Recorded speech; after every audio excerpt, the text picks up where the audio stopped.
បាទសូមជំរាបសួរបងក៏ដូចជាអ៊ំពូមីងបាទដែល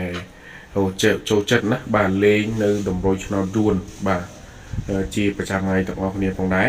ហើយស្នងនេះ channel បាទខាងបងនេះក៏បានចេញនៅជាតម្រុយឆ្នោតដើម្បីចែកជូនឲ្យបងដើម្បីយកទៅលេងយកទៅចាក់ផ្សងសំណាងបាទកំសាន្តទៀតហើយចំពោះការធ្វើតម្រុយឆ្នោតយួនបាទប្រចាំថ្ងៃរបស់ខាង channel របស់បងនេះគឺបងមិនតម្រូវទាមទារសេវាគឺទាមទារសកលនេះទេបាទសូមដាក់ឲ្យអ៊ំពូមីងបាទដូចជាបងបាទស្រឡាញ់ពេញចិត្តណាបាទចុចសញ្ញា share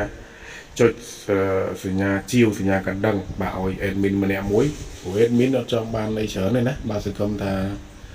បងដូចជាអ៊ំពូមីងបាទចុចឲ្យ admin ម្នាក់មួយបាទ admin នឹងធ្វើតម្រុយឆ្នោតឲ្យបងដូចជាអ៊ំពូមីងដើម្បីយកទៅលេងជារៀងរាល់ថ្ងៃតែម្ដង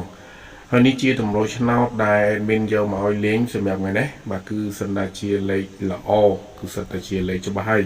អញ្ចឹងក៏ដូចជាបងអ៊ំពូមីងអាចយកទៅលេងហើយយកទៅចាក់បានណាបាទសិតតែលេខដែលល្អសិតតែលេខដែលច្បាស់បាទលេងដើម្បីបានហេងដើម្បីបានលៀបទាំងអស់គ្នាផងដែរហើយចំពោះតម្រុយឆ្នោតនេះគឺឲ្យលេងវេនម៉ោង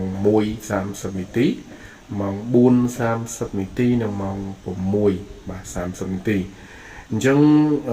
បងដូចអ៊ំពូមីងណាបាទស្រឡាញ់ពេញចិត្តអាចយកទៅលេងបាទយកទៅចាក់បានទាំងអស់គ្នាសិតតែលេខល្អសិតតែលេខច្បាស់